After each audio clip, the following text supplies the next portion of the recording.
Nací creyendo en promesas, en palabras que el viento se llevó. Un vestido blanco, un sueño roto y un corazón que nadie protegió. La ciudad me dio la espalda, el amor me enseñó a caer, pero entre ruinas y silencio aprendí por fin a renacer. Cuando todo se pierde en un día, cuando el mundo decide temblar, solo queda mirarse al espejo y aprender a no suplicar. Catalina, nombre escrito en la tierra y el sol. Lo que perdió fue semilla, lo que sufrió fue razón. Marcus, je ne m'attendais pas à ça. Désolé si je ne trouve rien à dire, je ne trouve pas les mots. Ce n'est pas de ta faute Catalina, je t'ai pris au dépourvu avec une déclaration d'amour embarrassant. Ne le prends pas mal Marcus, je ne trouve juste pas les mots. Ne t'inquiète pas, je comprends. Je ne m'attendais pas à ce que tu me dises que c'était réciproque, car je sais que tu ne m'as jamais remarqué. Merci de me l'avoir dit. Je suis désolée de t'avoir malmené. Tu avais raison. Ce n'était pas à toi de me dire que Samuel me trompait avec ma meilleure amie. Non, non, tu as raison, j'aurais dû te le dire. Au lieu de ça, je t'ai menti. Marcus, ne pense plus à ça. C'est passé et je dois te dire que je te pardonne. Merci, bon, j'ai beaucoup à faire donc je vais m'en aller. Moi aussi. À plus tard. À plus tard.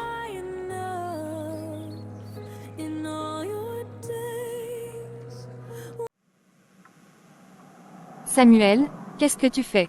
Je pars d'ici, voilà ce que je fais. Tu comptes vraiment m'abandonner pour aller rejoindre Catalina au Mexique. Tu as profité de moi et, malgré le fait que je sois enceinte, tu ne veux pas renoncer à l'idée d'aller rejoindre Catalina. Devrais-je continuer à te laisser t'enfoncer dans ton mensonge, Kayara? Comment ça? De quoi tu parles? Je parle du fait que tu as inventé cette grossesse. Tu ne peux pas tomber enceinte de moi, Kayara. Et pourquoi pas? Tu as bien couché avec moi à de maintes reprises. Tu ne peux pas être enceinte de moi parce que je suis stérile, figure-toi.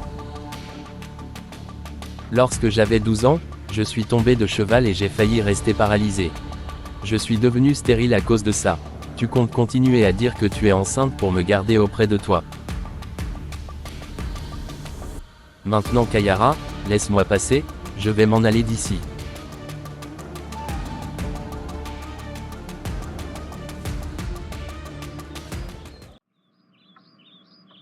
Catalina, ma fille.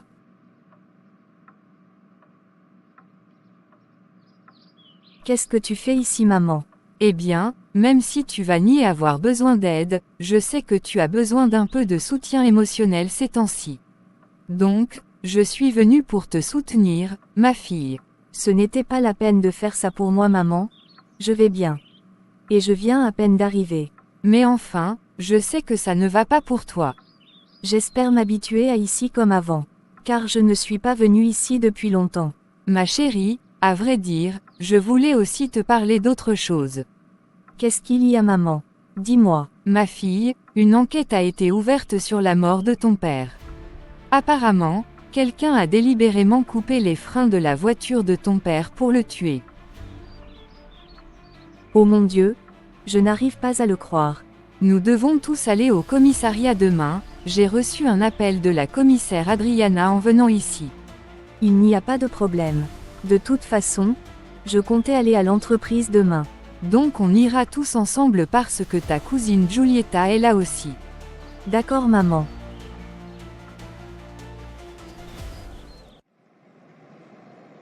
Santos, justement je voulais te parler. Comment oses-tu venir à l'hacienda pour raconter des inepties sur moi, Irma? Santos, tu dis que ce que je dis est faux. Tu as couché avec moi et tu as refusé de me payer. Pourquoi devrais-je te payer? Ton métier n'est même pas un vrai métier. Eh bien c'est un métier quand même, imbécile, et tu vas me payer ce que tu me dois, que tu le veuilles ou non. Donne-moi du temps, et je vais te payer, fais-moi confiance. Tu dis ça depuis plusieurs mois, Santos. Alors, soit tu me donnes mon argent, soit je vais voir ta patronne pour lui dire combien de personnes tu as tuées dans ce village. Ce ne sont que des rumeurs, Irma.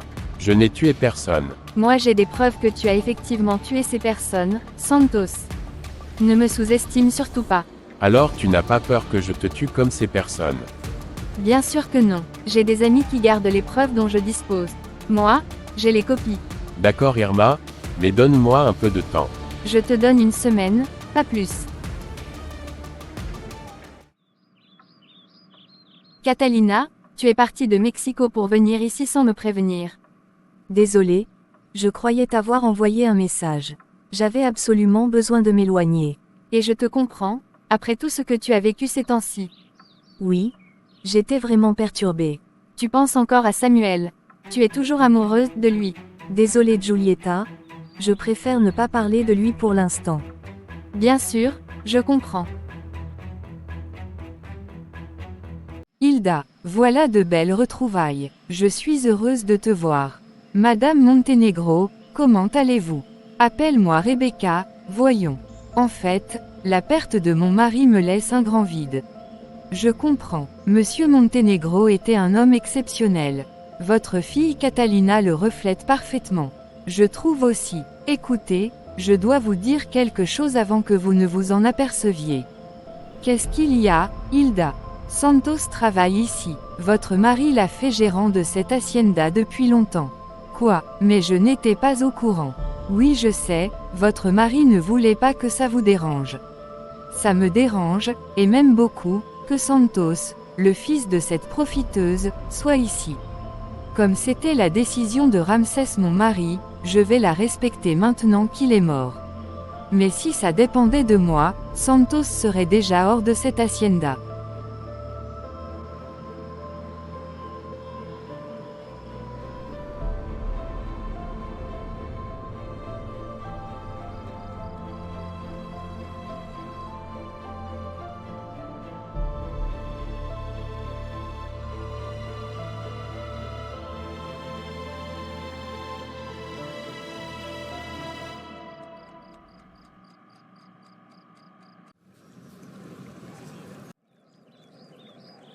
Alma, organisez-moi une réunion avec les investisseurs dès aujourd'hui. Organiser une réunion pour aujourd'hui sera difficile, il fallait prévenir tout le monde à l'avance. Je sais, débrouille-toi pour leur dire. D'accord. Mais votre sœur Catalina est la nouvelle présidente de l'entreprise et elle n'est pas là pour accepter l'organisation d'une réunion express. Mets-toi bien ça en tête, ici, une femme ne peut pas commander. C'est moi qui commande, est-ce que c'est bien clair dans ta tête, Alma? Bien sûr, monsieur. Et puis faites-vous plus belle. Car une femme doit mériter son travail, et là, tu t'habilles comme une poupie. J'ai durement étudié pour obtenir un travail. Ce n'est pas la façon dont je vais m'habiller qui va me dire qui je suis, ni définir la qualité de mon travail. Peut-être, mais il faut faire plaisir à ton patron. J'étais la secrétaire de votre père, donc logiquement maintenant je suis la secrétaire de votre sœur Catalina, car c'est elle qui va diriger l'entreprise maintenant. Tu sais quoi, tu m'énerves, va-t'en. D'accord monsieur, avec plaisir. Bonjour belle demoiselle, qui êtes-vous? Bonjour, je suis Giulietta, la cousine de la patronne de cette hacienda. Et vous? Je suis Santos, le gérant de cette hacienda. Donc un employé de ma cousine. On ne dirait pas, mais je suis déjà riche. Combien possédez-vous? 6 millions. Vous êtes pauvre, vous bluffez. Venez dans mon lit pour voir si je bluffe. Imbécile, dégage de mon chemin. Santos, Madame Montenegro. comme on se retrouve, non. Qu'est-ce que tu as fait à Giulietta? Je l'ai vue partir d'ici avec fureur. Je ne lui ai rien fait du tout, Madame Montenegro. Je vais être clair avec toi Santos, si ça ne tenait qu'à moi, tu ne serais pas ici. Donc si j'apprends que tu as fait quoi que ce soit ici, je te vire d'ici. J'ai connu ta mère, c'était une belle arriviste. C'est banal de me juger selon ce que ma mère a fait, non. Oui, tu as tout à fait raison, mais je te connais, tu es comme ta mère, voire pire qu'elle. Et si je disais la vérité à votre fille Catalina? Je te préviens, jamais elle ne devra découvrir ça. Si elle le découvre par toi, je détruis ta vie. Et au fait, Catalina t'appelle dans son bureau. Santos, je pars à Mexico, je reviens après-midi. D'accord patronne. Ma mère y va avec moi. Je compte sur toi et Hilda pour tout bien gérer ici. Partez la tête froide, Tout ira bien. Je gère ici depuis des années. C'est vrai? Effectivement. Et aussi, à mon retour, tu devras me donner les comptes rendus des rapports économiques de l'Hacienda.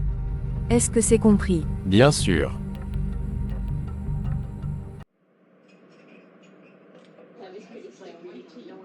Tu n'es pas heureux de me voir, Marcus? Bien sûr que non. Tu as fait tant de mal à Catalina, comment as-tu pu revenir ici? Je veux présenter mes excuses à Catalina et aller de l'avant avec elle. Tu l'as abandonnée à l'hôtel alors que vous alliez vous marier. Et le pire, tu t'étais enfui avec sa meilleure amie. Tu es inexcusable, Samuel. Tu es répugnant, mais je suis ton meilleur ami, pourquoi tu me fais ça, Marcus? Parce que Catalina mérite bien mieux que toi, en fait. Tu es amoureux d'elle, c'est ça ton problème. Je n'ai aucun problème, je dis juste la vérité. Je m'en vais d'ici. Au revoir, Samuel.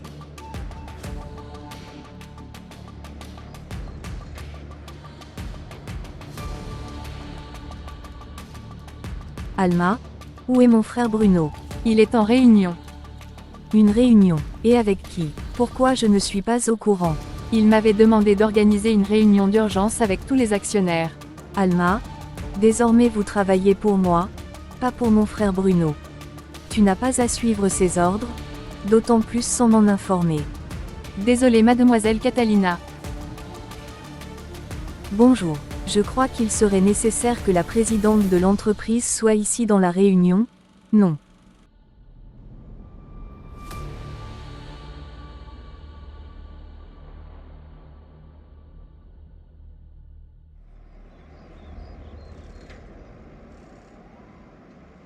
Bon, il y a beaucoup de changements que je voudrais faire dans cette entreprise. Tout d'abord, mesdames et messieurs les actionnaires, membres du conseil, mon père a bâti cet empire avec la terre et la sueur. Mais aujourd'hui, le monde ne se contente plus de consommer, il questionne. Si nous restons sur nos acquis, notre entreprise Terra Nova Avocado mourra avec son fondateur.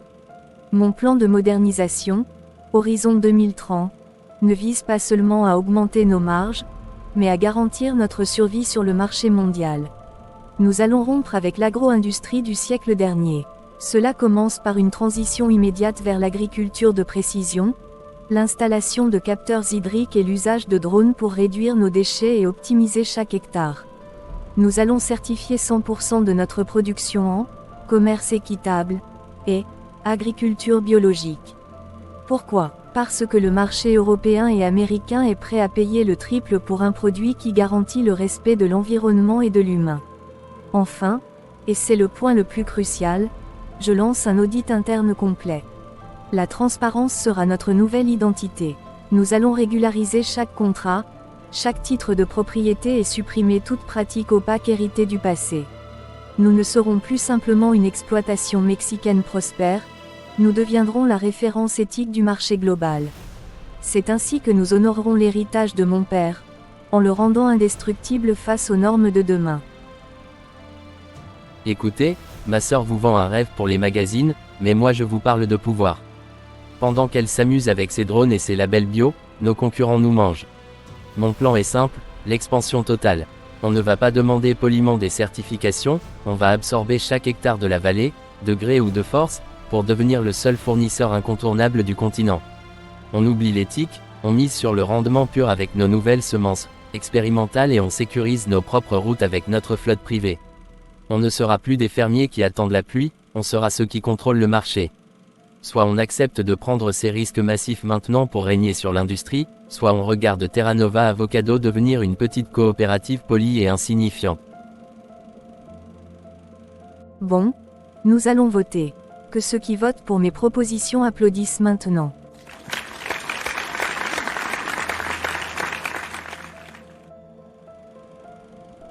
Que ceux qui votent pour les propositions de mon frère se manifestent.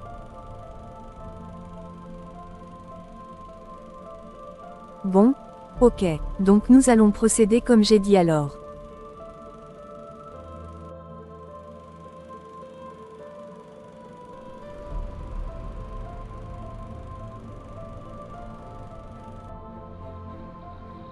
Bruno, je t'interdis d'organiser une réunion dans mon dos. Que tu le veuilles ou pas. Je suis la présidente de cette entreprise, alors je commande, pas toi. Une femme ne sera jamais à la hauteur de tout ça. Bien sûr que si. Remballe tes idées médiocres et mets-les à la poubelle. La guerre est déclarée, petite sœur. D'accord? Mon cher frère.